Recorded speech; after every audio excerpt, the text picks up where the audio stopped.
Welcome to the channel. My name is Justin. I'm the owner of Hatfield Custom Fishing Rods, and I'm here to teach you the basics of learning to build your own fishing rods. So to continue this series, we're going to be putting on the guides and how to properly space them, and then also how to properly prep the guides as you apply them to the fishing rods. So to get started, we're going to go over what we'll need. But first, like, subscribe for any notifications, and here comes the intro, and we'll get started.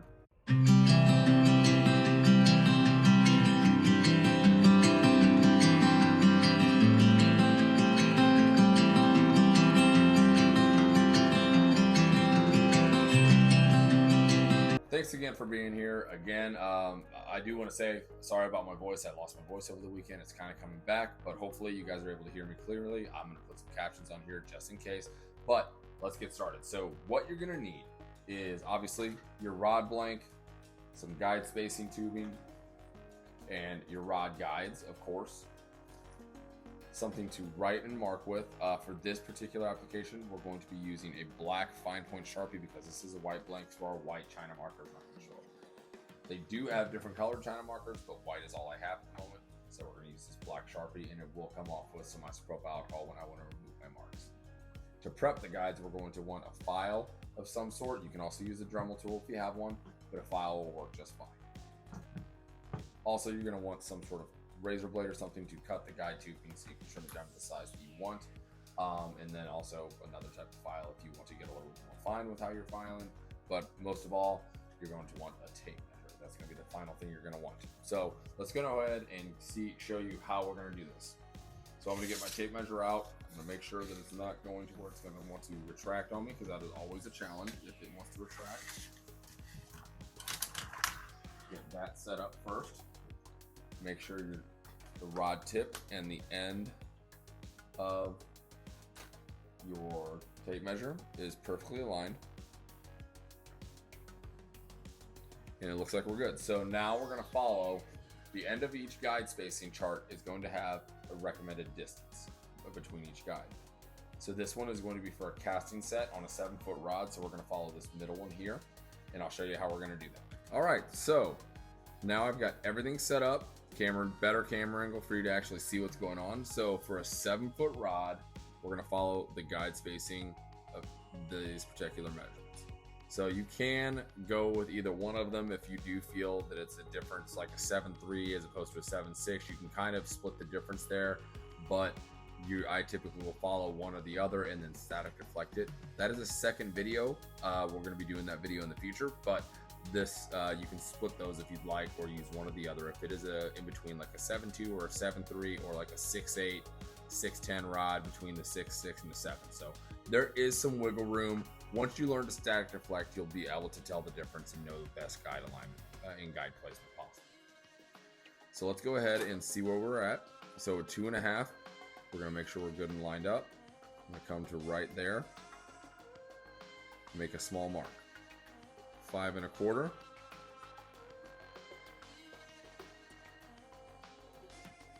Small mark right there.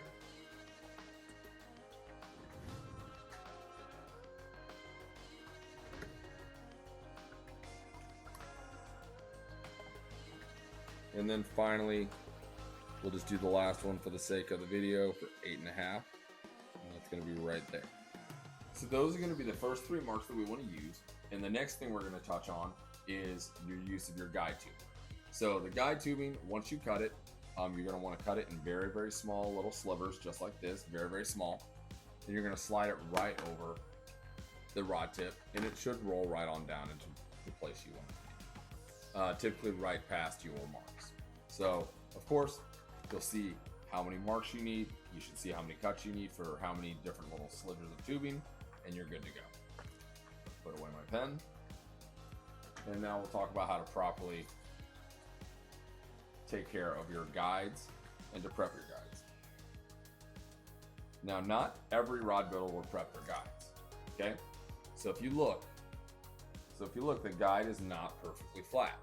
It's going to have a little bevel there, and we're going to want to create a little bit of a bevel on the surface. It's very hard to see on the camera, but what we're going to try and do is kind of level that out. And also what this is going to do is get rid of any imperfections or spurs that might be on the bottom of the rod guide that could cause some sort of damage into the rod blank or cause the rod to fail in the future. So for that, simply what we're going to do is just take your file, take your guide, and just run it down just very lightly. And we're just trying to get rid of some small imperfections on the bottom that might be there. For prepping the guide itself, I'm going to grip the guide just like so. And I'm just going to take it along. And I'm just trying to create a little bit of an angle on that guide. So then whenever I go to apply my thread to this guide, it will be able to ramp up properly and create a more aesthetically pleasing look. So now you can see the difference in the two sides of the guide. If I hold up against my hand,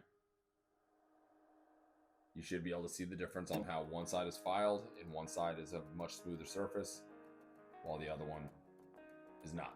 Let's go ahead and get the second one and we'll finish this up. And just like the other side, I just want to make sure that this is good, smooth, and doesn't have any burrs left or any sharp points, so as not to cause any damage to the rod blank. So there we go, that's good and prepped. And finally, just do one more flat on the bottom. And a good way that you can check as well, take your fingernail and just run that along your fingernail. And if it leaves any scratches on your fingernail, you know you've got a sharp point that you need to file down. And that's going to prevent any imperfections that's going to cause damage to the rod blank in the future. Also, just a little tip that I like to give as well. I have a little kind of, I guess, dish you'd call it. It's just one of those things you can stick your wallet or something in. I leave all my guides in there because, as you can tell, there's a lot of little guides in this baggie. I'll put them down in this dish, and that way I'll prevent any kind of losing them, anything like that, any small pieces. Rod building has tons and tons of small little components. It's very, very, very, very easy to lose them. So any little thing that you can use, whether it's a magnet dish or some little dish, something you can find, it's going to make it easier for yourself. Find that thing and use it to your best of your ability. Well, that's the whole video, guys. That's how to get your measurements and get your guide placements, and also how to prep your guides. If you have any questions, please leave them in the comments, and don't forget to like, subscribe, and hit the notification bell so that you can get notifications on any upcoming videos. And thanks for watching, guys.